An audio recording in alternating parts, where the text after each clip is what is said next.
नमस्कार मित्रांनो, अनुभव स्टडीमध्ये सर्वांचं स्वागत. 21 मे 2026चे जेवढे महत्त्वाचे चालू घडामोडीचे 10 प्रश्न आहेत, हे महत्त्वाचे प्रश्न आपण या व्हिडिओच्या माध्यमातून बघूयात. व्हिडिओ खूप महत्त्वाचा ठरणार आहे. शेवटपर्यंत व्हिडिओ नक्की बघा. तुम्ही जर नवीन असाल तर चॅनलला सबस्क्राईब करा. तुमच्या मित्रांपर्यंत लिंक शेअर करा आणि व्हिडिओ आवडला तर व्हिडिओला लाईक जरूर करा. तर रोज सकाळी 6 वाजता हा व्हिडिओ पाहायला विसरायचं नाही. तत्पूर्वी मागच्या लेक्चरमध्ये जो शेवटचा प्रश्न विचारला होता, त्याचं उत्तर अगोदर आपण जाणून घेऊयात. दरवर्षी जागतिक वसुंधरा दिन हा कधी साजरा केला जातो? जागतिक वसुंधरा दिन वर्ल्ड अर्थ डे हा कधी असतो? हा दरवर्षी असतो 22 एप्रिलला. पर्याय क्रमांक 1. 22 एप्रिल लक्षात ठेवा. जागतिक पृथ्वी दिन किंवा वसुंधरा दिवस.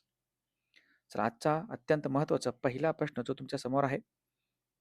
नुकतेच खालीलपैकी कोणाला नॉर्वेचा सर्वोच्च नागरी सन्मान आहे grand cross of the royal Norwegian order of merit हा जो काही पुरस्कार आहे तो पुरस्कार प्रदान करण्यात आलेला आहे. हा जो काही नॉर्वेचा सर्वोच्च पुरस्कार आहे तो देण्यात आले नुकतंच नरेंद्र मोदी यांना, जो त्यांच्या कारकिर्दीतील 32वा आंतरराष्ट्रीय सन्मान आहे. लक्षात ठेवा, नरेंद्र मोदी यांना ओस्लो जी नॉर्वेची राजधानी आहे येथे राजा हॅरोल्ड पंचम यांच्या हस्ते हा नॉर्वेचा सर्वोच्च सन्मान त्यांना देण्यात आलेला आहे. भारत आणि नॉर्वेचा जो काही द्विपक्षीय संबंध आहे त्याला पुढे नेण्यामध्ये असाधारण योगदान नरेंद्र मोदी यांच्याकडून भेटलेला आहे. 32वा सन्मान त्यांचा हा आहे. लक्षात ठेवा नॉर्वे.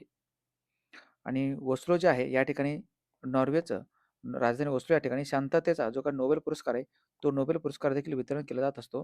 कधी तर 10 डिसेंबरला. बाकी सगळे जे 5 नोबेल पुरस्कार आहेत हे पुरस्कार स्वीडनची राजधानी स्टॉकहोम या ठिकाणी वितरित केला जात असतो. आणि शांततेचा नोबेल पुरस्कार हा एकमेव आहे जो नॉर्वेची राजधानी ओस्लो या ठिकाणी देण्यात येत असतो. लक्षात ठेवा. नॉर्वे हा जो काही देश आहे तो HDI इंडेक्समध्ये प्रथम क्रमांकावरती देखील आहे. नॉर्वे हा पुरस्कार आहे. लक्षात ठेवा महत्त्वाचं 32वा पुरस्कार त्यांना नुकताच नरेंद्र मोदी यांना हा देण्यात आलेला आहे. दुसरा प्रश्न, नुकतेच खालीलपैकी कोणी UIDAI च्या मुख्य कार्यकारी अधिकारी पदाचा कार्यभार स्वीकारला आहे? UIDAI म्हणजे काय? Unique identification authority of India. Unique identification authority of India जे आधार कार्ड आहे, आधार कार्ड वाटप करत असते संस्था UIDAI, याचे नवीन CEO बनले तर सौरभ विजय. पर्याय क्रमांक 2. सौरभ विजय. लक्षात ठेवा, सौरभ विजय हे प्रमुख बनले आहेत, त्यांचे CEO बनले आहेत या UIDAIचे. जे UIDAI याचा ॲक्ट कधीचा आहे? 2016चा आहे आणि जुलै 2016मध्ये त्याची स्थापना झालेली होती. लक्षात ठेवा, UIDAI सुरुवात कधी झाली होती? 2016ला. म्हणजे एक आधार कार्ड आहे, हे आधार कार्डवरती किती अंक असतात? तर 12 अंक असतात. लक्षात ठेवा, सगळ्यांना माहिती असेल तुमचा आधार कार्डचा नंबर तुम्हाला तोंडपाठ पाहिजे.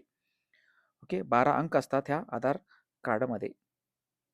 UIDAIचे नवीन CEO बनले. लक्षात ठेवा. आणि महाराष्ट्राचे महाधिवक्ता कोण असतील? त्यांचं नाव आहे मिलिंद साठे. महाराष्ट्राचे सध्याचे वेळेला महाधिवक्ता आहेत मिलिंद साठे आणि महाराष्ट्राचे मुख्य सचिव आहेत राजेश अग्रवाल. महाराष्ट्राचे मुख्य सचिव राजेश अग्रवाल आहेत आणि सध्या UPSCचे चेअरमन, UPSCचे अध्यक्ष कोण असतील? अजय कुमार आहेत. अजय कुमार. तिसरा प्रश्न, नुकतेच खालीलपैकी कोणत्या ऑपरेशनच्या अंतर्गत गडचिरोली या जिल्ह्याला नक्षलमुक्त म्हणून घोषित करण्यात आले आहे? खूप महत्त्वाचं क्वेश्चन आहे. एक ऑपरेशन, नवीन ऑपरेशन नक्षलमुक्त करण्यात आलेलं आहे ह्या ऑपरेशनच्या अंतर्गत गडचिरोली या जिल्ह्याला. तो तो ऑपरेशन आहे ऑपरेशन अंतिम प्रहार. पर्याय क्रमांक 3. ऑपरेशन अंतिम प्रहार. लक्षात ठेवा, गडचिरोली जिल्हा खूप खूप महत्त्वाचं आहे.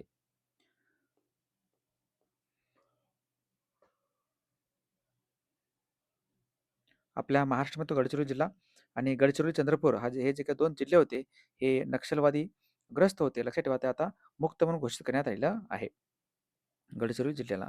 गडचिरोली जिल्ह्यामध्ये नक्षलवादी मुक्त करण्यासाठीच जे काही 2 ऑपरेशन देखील होते. 2 दल होते, फोर्स होते. एकाचं नाव आहे C60 कमांडो 60 आणि दुसरं होतं cobra battalion. Okay, cobra battalion, commando battalion resolute action म्हणतो आपण. Commando battalion for resolute action आणि C60 म्हणजे कमांडो 60 हे 2 दल कार्यरत होते या ठिकाणी गडचिरोली जिल्ह्यामध्ये. महाराष्ट्राचा सर्वात पूर्वेकडचा जिल्हा, महाराष्ट्राचा सर्वात पूर्वेकडे कोणता जिल्हा असेल तर तो गडचिरोली. या गडचिरोली जिल्ह्यामध्ये 12 तालुक्यांची संख्या आहे. लक्षात ठेवा. आणि गडचिरोली जिल्ह्यातील सर्वात पूर्वेकडील तालुका कुठला असेल तर ते तालुका आहे भामरागड. संपूर्ण महाराष्ट्रातील सर्वात पूर्वेकडचा तालुका आहे, लक्षात ठेवा, भामरागड. ऑपरेशन अंतिम प्रहार. आणि भारत जो सरकार आहे, भारत सरकारचं नक्षलमुक्त जो आहे, भारत सरकार नक्षलमुक्त बनलेलं आहे कधी, तर 31 मार्चला. 31 मार्च 2026, लक्षात ठेवा. टार्गेट होतं नक्षलमुक्त जो झालेला आहे साधारणतः 31 मार्च 2026. नक्षल बारी या गावातून हे नक्षलवाद आलेलं होतं. हे सगळ्याची माहिती दिली आहे. ऑपरेशन अंतिम प्रहार, लक्षात ठेवा, MP आहे.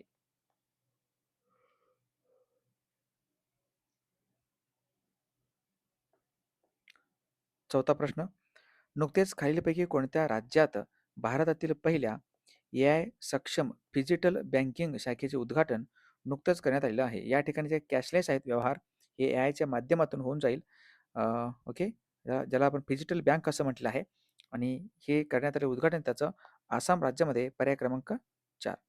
आसाम राज्य, लक्षात ठेवा. नुकतंच आसाम राज्यानं जे काय समान नागरी संहिता आहे, समान नागरी संहिता हे जे काही विधेयक आहे, हे विधेयक देखील मांडलेलं आहे. लक्षात ठेवा, अजून लागू झालेलं नाही, विधेयक मांडलेलं आहे. नवीन मुख्यमंत्री म्हटलं तर हेमंता बिश्वा शर्मा. मग आसाम राज्य आहे, याविषयी अधिक जे पॉईंट आहेत ते आपण चर्चा करूयात. ओके, आसाम राज्याची राजधानी आहे दिसपूर आहे. मुख्यमंत्री येतं हेमंता बिश्वा शर्मा. हेमंता बिश्वा शर्मा. राज्यपाल येतं लक्ष्मण प्रसाद आचार्य. विधानसभेची सदस्यसंख्या 126 आहे. लोकसभा सदस्यसंख्या 14 आहे. राज्यसभेमध्ये आसाम राज्यातून 7 सदस्य जातात. उच्च न्यायालय गुवाहाटी या ठिकाणी आहे, मात्र राजधानी दिसपूरला आहे. त्यानंतर राष्ट्रीय उद्यान येतात आसाम राज्यामध्ये: काझीरंगा, मानस, दिब्रू सायखोवा, नामेरी, ओरांग, धिंग पटकई आणि रायमोना. आसाम राज्याच्या मध्यातून जी वाहणारी नदी आहे, ही नदी, ज्याला आपण काय म्हणतो, ब्रह्मपुत्रा नदी असं म्हणतो. ब्रह्मपुत्र नदीवरती आसाम राज्यामध्ये एक बेट देखील आहे, जो नदी पात्रावरील सर्वाधिक मोठं बेट आहे, ज्याचं नाव आहे माजुली. माजुली बेट आसाम राज्यामध्ये, लक्षात ठेवा. पुढचा प्रश्न, नुकतेच निधन झालेले B.C. खंडूरी हे कोणत्या राज्याचे माजी मुख्यमंत्री होते? तर तो राज्य आहे उत्तराखंड, पर्याय क्रमांक 1. उत्तराखंडचे हे मुख्यमंत्री म्हणून देखील काम केलं ते B.C. खंडूरी, लक्षात ठेवा. आणि उत्तराखंड, ठीक आहे, नुकतंच भरपूर जणांचं देखील निधन झालेलं आहे. काही दिवसापूर्वी आशा मंगेशकर, किंवा ज्यांना आपण आशा भोसले असे म्हणतो, यांचंही निधन झालेलं होतं, आपण बघितलेलं आहे. उत्तराखंड जो राज्य आहे त्याची निर्मिती बघून घेऊयात आपण. उत्तराखंडची निर्मिती झाली होती 9 नोव्हेंबर 2000 मध्ये उत्तर प्रदेशमधून वगळून. 9 नोव्हेंबर 2000ला उत्तर प्रदेशमधून उत्तराखंड वेगळा झालेला आहे. राजधानी आहे डेहराडून, हिवाळी राजधानी. उन्हाळी राजधानी आहे गैरसेन. उत्तराखंडचे मुख्यमंत्री आहेत पुष्कर सिंग धामी. उत्तराखंडचे राज्यपाल आहेत गुरमीत सिंग. उत्तराखंड या राज्याच्या विधानसभेची सदस्यसंख्या आहे 70. दिल्ली राज्याची विधानसभेची जी काही संख्या आहे ती देखील 70च आहे. दिल्ली केंद्रशासित प्रदेशाची विधानसभेची सदस्यांची संख्या 70च आहे. लोकसभा सदस्य 5 आहेत, राज्यसभा सदस्य 3 आहेत. राज्य फुलपाखरू त्यांचं वेस्टर्न हिमालयन कॉमन पिकॉक आहे. ओके, राज्य मासा आहे गोल्डन महासीर. गोल्डन महासीर. आणि उत्तराखंड जे काही नाव आहे, हे नाव उत्तरांचलवरून उत्तराखंड पडलं 2007 मध्ये. उत्तरांचलचं नाव उत्तराखंड असं 2007 मध्ये करण्यात आलेलं आहे. ज्यांनी आपले अजून ईबुक जे आहे ते घेतलं नसेल तर नक्कीच तुम्हाला ईबुक घ्या. तुम्हाला वाचायला सोपं जातं. फक्त 20 रुपयाला ईबुक आहे. ओके, जानेवारी, फेब्रुवारी, मार्च महिन्याचं पाहिजे तर 20 रुपयाला आहे, आणि एप्रिल महिन्याचं पाहिजे असेल तर 20 रुपयाला आहे. 6वा प्रश्न, दरवर्षी जागतिक मधमाशी दिन हा कधी साजरा केला जातो? जागतिक मधमाशी दिवस जो आहे तो 20 मेला असतो दरवर्षी, पर्याय क्रमांक 1. मधमाशी दिवस, लक्षात ठेवा, ही जयंती असते अँटोन जनसा यांची. अँटोन जनसा, स्लोव्हेनिया या देशाचे व्यक्तिमत्व होतं, त्यांची जयंती असते 20 मेला. तर आपण काय करतो, मधमाशी दिवस म्हणून साजरा करत असतो अँटोन जनसा. आणि 2026चं यंदाचं याचं थीम किंवा विषय काय असेल? 2026 याचा विषय आहे लोक आणि पृथ्वीसाठी एकत्र येऊया. लोक आणि पृथ्वीसाठी एकत्र येऊया, हे याचं काय थीम आहे, लक्षात ठेवा. लोक आणि पृथ्वीसाठी एकत्र येऊया ही विषय आहे 2026च्या ह्या जागतिक मधमाशी दिनाचं. कळालं? लक्षात ठेवा. आणि मधमाशी पालन असेल तर त्याला काय म्हणतात? एपिकल्चर, मधुमक्षिका पालन त्याला काय म्हणतात? एपी कल्चर असे म्हटले जाते, लक्षात ठेवा. आणि संपूर्ण भारतामधील पहिलं फर्स्ट मधाचे गाव कुठलं असेल? मधाचे गाव कोणतं असेल तर ते मांघर, जे की सातारा जिल्ह्यामध्ये तो मांघर. आणि पहिले मधुबन हनी पार्क उघडण्यात आले आहे महाबळेश्वर या ठिकाणी. मधुबन हनी पार्क महाबळेश्वर सातारामध्येच आहे, लक्षात ठेवा. मांघर देखील हे सातारामध्येच आहे, मांघर. पुढचा प्रश्न 7वा. भारतातील पहिले अंडर वॉटर म्युझियम महाराष्ट्रातील कोणत्या जिल्ह्यात उभारण्यात आलेलं आहे? हे भारतातील पहिलं अंडर वॉटर म्युझियम आहे, जे सिंधुदुर्ग या जिल्ह्यामध्ये उभारण्यात आले, लक्षात ठेवा. 3 नंबरचा ऑप्शन करेक्ट आहे. सिंधुदुर्ग जिल्ह्यामध्ये साधारणतः 8 तालुके येतात. आणि सिंधुदुर्ग या जिल्ह्यामध्ये मालवण या ठिकाणी एक सागरी राष्ट्रीय उद्यान देखील आहे. मालवण सागरी राष्ट्रीय उद्यानचे एकमेव राष्ट्रीय उद्यान आहे, लक्षात ठेवा. आणि सिंधुदुर्ग जिल्ह्याचे हेडक्वार्टर कुठे असेल? मुख्यालय ओरोस बुद्रुकला आहे. ओरोस बुद्रुक या ठिकाणी सिंधुदुर्ग जिल्ह्याचं हेडक्वार्टर आहे, मुख्यालय, लक्षात ठेवा. आणि हे जे काय अंडर वॉटर म्युझियम बनवणार आहे, हे INS गुलदार जो जहाज आहे, या जहाजाला तोडून या ठिकाणी बनवण्यात येणार, लक्षात ठेवा. INS गुलदार अंडर वॉटर म्युझियम. ओके, निवृत्त झालेलं आहे INS गुलदार नावाचा जहाज. सगळी माहिती तुम्ही एकदा वाचून घेऊ शकता.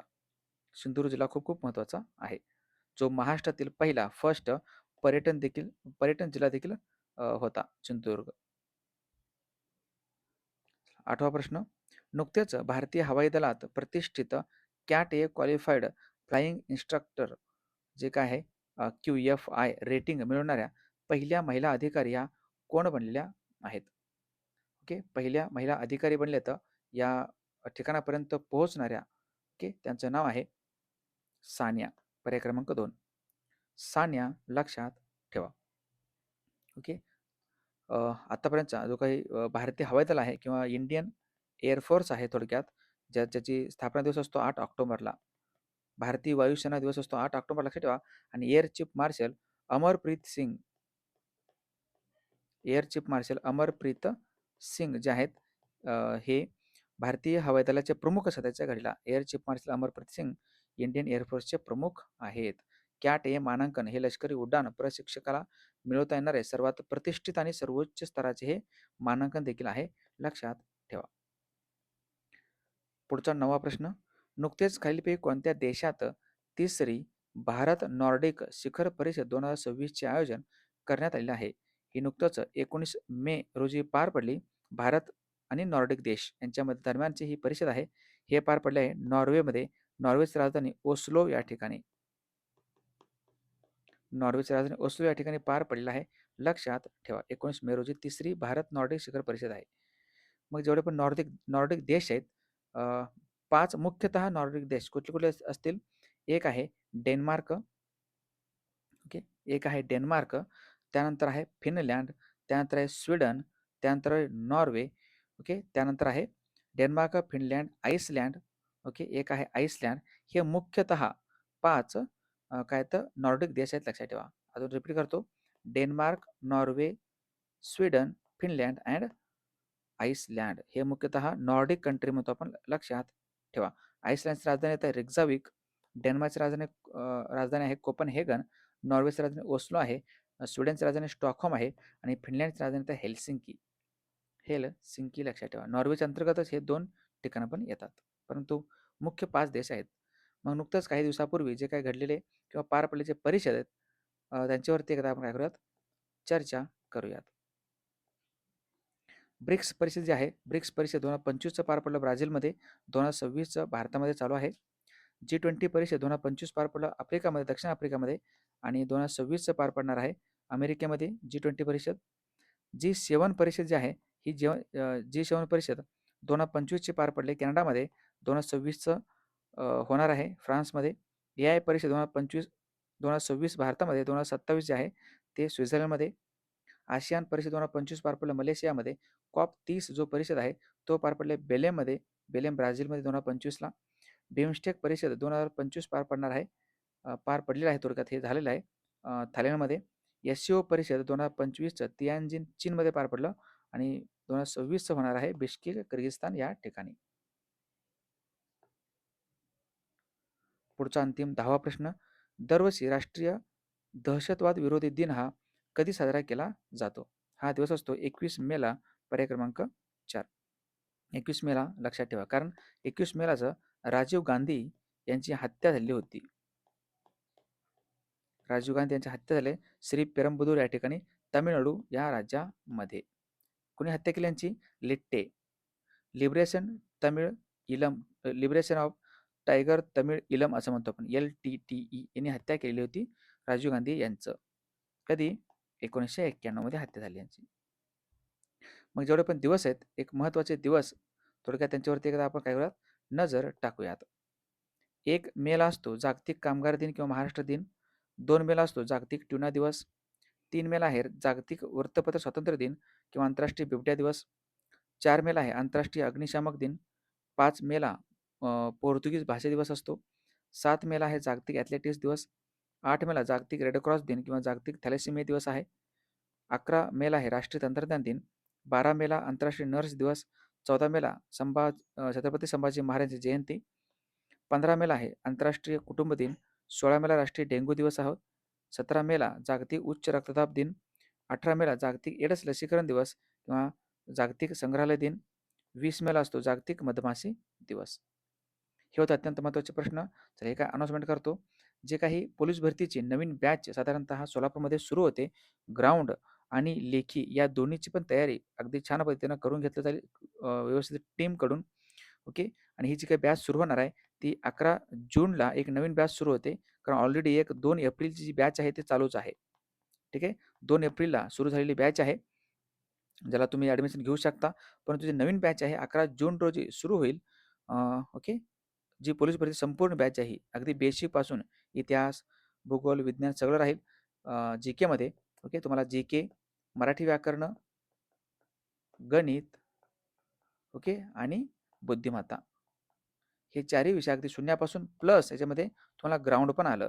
हे सगळं तुमची तयारी करून घेतली जाईल येणाऱ्या पोलीस भरतीसाठी. ज्यांना कोण ॲडमिशन घ्यायचं आहे त्यांनी ह्या दिलेल्या नंबरवरती कॉन्टॅक्ट करू शकता. सोलापूरमध्ये ही बॅच ऑफलाईन राहील, फक्त लक्षात ठेवा. चला मागच्या किंवा कालच्या लेक्चरवरती एकदा नजर टाकूया, जेणेकरून रिव्हिजन आपलं खूप छान पद्धतीनं होऊन जाईल. नुकतेच कोणत्या राज्याने तिसरे व चौथे अपत्य जन्माला आल्यानंतर अनुक्रमे 30,000 व 40,000 रुपये देण्याची घोषणा केली आहे? आंध्र प्रदेश. नुकतेच भारताने कोणत्या राष्ट्रीय उद्यानात पहिले सॅटेलाइट टॅग केलेले गंगा कासव सोडून एक ऐतिहासिक संवर्धन टप्पा गाठला आहे? काझीरंगा राष्ट्रीय उद्यान, जो आसाममध्ये येतो. नुकतेच 56 वर्षीय गिर्यारोहक कामिरीटा शेर्पा यांनी 32व्यांदा माउंट एव्हरेस्टवर यशस्वी चढाई करून स्वतःचाच जागतिक विक्रम मोडला आहे. तर ते कोणत्या देशाचे आहेत? तर नेपाळ. भारताचे पहिले AI लढाऊ विमान काल भैरव हे कोणत्या देशामध्ये तयार केले जाणार आहे? पोर्तुगाल. नुकतेच 52वा हिंद केसरी कुस्ती स्पर्धा 2026चा विजेता कोण ठरला आहे? महेंद्र गायकवाड, सोलापूर. नुकत्याच कोणत्या ठिकाणी छत्रपती संभाजी महाराज यांच्या 10 फूट उंच कांस्य पुतळ्याचे अनावरण करण्यात आले आहे? हे आहे पुण्यामध्ये. दरवर्षी जागतिक संग्रहालय दिन कधी साजरा केला जातो? 18 मेला. दरवर्षी नुकतेच भारतातील पहिल्या एकात्मिक कार्बन कॅप्चर युटिलायझेशन आणि स्टोरेज क्षेत्रीय प्रयोगशाळेचे उद्घाटन कुठे करण्यात आले आहे? IIT बॉम्बेमध्ये.